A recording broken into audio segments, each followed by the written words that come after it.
عشق رسول کا تذکرہ ہو اور علماء دیوبند کا تذکرہ نہ ہو تو یقیناً یہ مضمون ہمیشہ کے لیے نامکمل رہتا ہے، کیونکہ ہمارے قریب کے زمانے میں یہی قدسی شخصیات تھیں جنہوں نے حضور صلی اللہ علیہ وسلم کے ساتھ محبت کا حق ادا کر دیا۔ جب عشق رسول کا تذکرہ ہوتا ہے تو مجھے نانوتا کے وہ محقق بہت یاد آتے ہیں۔ مکہ مکرمہ سے مدینہ منورہ کی طرف سفر کر رہے تھے، اونٹ پہ سوار تھے، دور سے مدینہ منورہ کی آبادی نظر آئی، اونٹ سے نیچے اترے، جوتے اتار دیے، ننگے پیر چلنا شروع کر دیا۔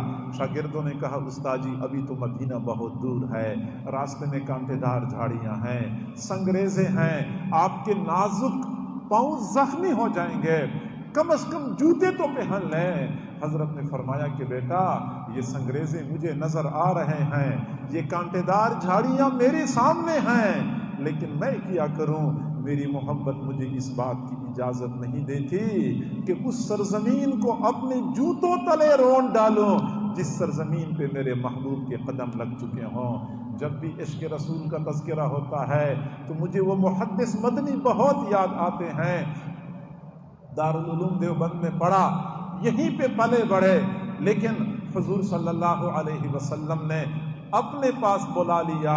چنانچہ مدینہ منورہ میں مسجد نبوی میں منبر رسول پہ بیٹھ کے 18 سال تک مسلسل احادیث رسول کا درس دیا۔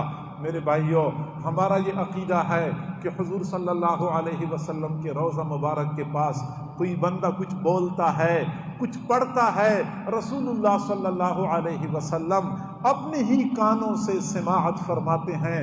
میں خود ہی تصور میں مگن ہو جاتا ہوں تو مجھے یوں محسوس ہوتا ہے جیسا کہ حضرت مدنی رحمت اللہ علیہ کو اسی لیے مدینہ منورہ پہنچایا گیا تھا کہ حضور صلی اللہ علیہ وسلم نے حضرت مدنی سے سننا تھا کہ آپ مجھے سنائیں آپ نے دارالعلوم دیوبند میں اپنے اساتذہ سے کیا پڑھا ہے۔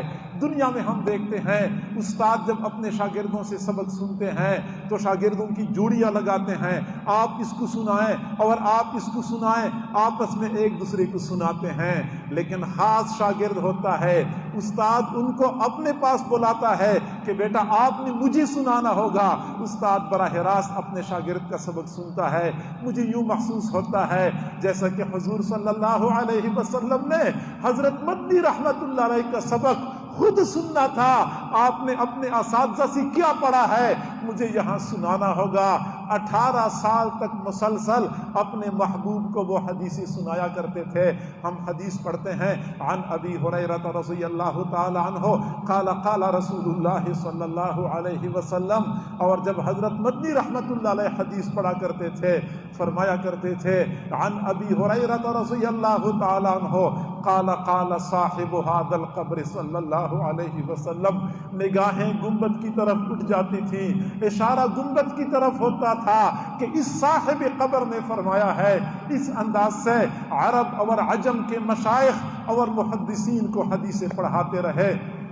واپس تشریف لائے دارالعلوم کے صحن میں کیکر کا درخت لگوایا۔ کسی نے پوچھا استاذی مدرسوں کے صحن میں سایہ دار درخت لگوائے جاتے ہیں، پھلدار درخت لگوائے جاتے ہیں، کیکر کے درخت سے تو کانٹوں کے سوا کچھ بھی نہیں ملتا۔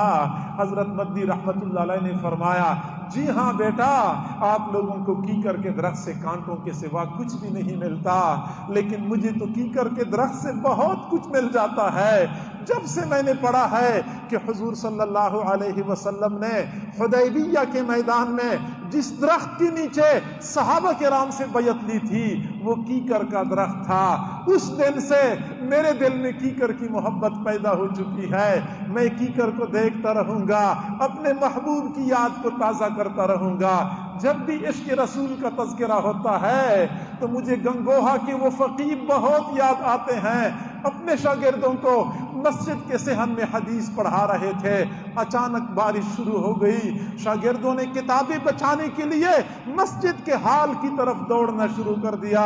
حضرت گنگوئی رحمت اللہ علیہ نے دیکھا شاگردوں کی جوتیاں گیلی ہو رہی ہیں، فوراً مسجد کے دروازے کے پاس پہنچے، اپنا رومال بچھایا، شاگردوں کی جوتیاں رومال میں ڈال دیں، اپنے سر پہ گٹڑی بنا کے سر پہ جوتیاں ہال کی طرف لے جانی شروع کر دیں. شاگردوں کی چیخیں نکل گئیں، استاد جی ہمیں اتنا تو گناہ گار نہ کریں، ہمیں شرمندہ نہ کریں، ہماری جوتیاں تو کم از کم سر پہ نہ اٹھائیں. حضرت گنگوئی رحمت اللہ علیہ نے فرمایا تم میرے محبوب کی حدیثیں پڑھتے ہو، رشید احمد گنگوہی تمہاری جوتیاں سر پہ نہ اٹھائے تو اور کیا کرے.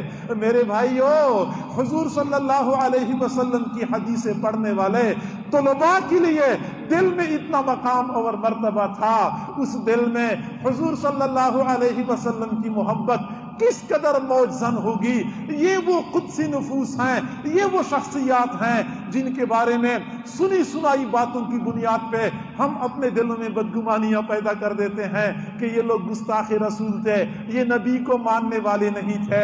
میرے بھائیوں، میں معذرت کے ساتھ عرض کرتا ہوں، میرے اکابر کے حالات زندگی کا مطالعہ کریں، کتب خانے بھرے پڑے ہیں، آپ کو پتہ چل جائے گا کہ یہ کیسے حضرات تھے. ان کے جسم کی رگ رگ اور ریشے ریشے میں محبت رسول سمائی ہوئی تھی. حضرت گنگوئی رحمت اللہ علیہ کی عمر 80 سال ہو چکی تھی، دونوں آنکھوں کی بینائی مکمل ختم ہو چکی تھی، لیکن اس کے باوجود رات کو سونے سے پہلے 3 سلائیاں سرمے کی دائیں آنکھ میں ڈالا کرتے تھے، 3 سلائیاں بائیں آنکھ میں ڈالا کرتے تھے. کسی نے پوچھا استاد جی سرما تو اس لیے آنکھوں میں ڈالا جاتا ہے تاکہ بینائی محفوظ ہو، آپ کی بینائی تو مکمل ختم ہو چکی ہے تو سرما ڈالنے کا کیا فائدہ. فرمایا بیٹا مجھے بینائی سے کچھ بھی لینا دینا نہیں ہے، میں نے اپنے محبوب کی ادا کو زندہ کرنا ہے. میرے محبوب آنکھوں میں سرما ڈالا کرتے تھے، میں بھی آنکھوں میں سرما ڈالتا ہوں. اولئک آبائی فجئنی بمثلہم، اولئک آبائی فجئنی بمثلہم اذا جمعتنا یا جریر المجامع. اللہ تعالی ہم سب کو سمجھنے اور عمل کرنے کی توفیق عطا فرمائے. نانات وی کلشکر صدقا وفا کا پیکر، نانات وی کلشکر صدقا وفا کا پیکر. علماء دیوبند، علماء دیوبند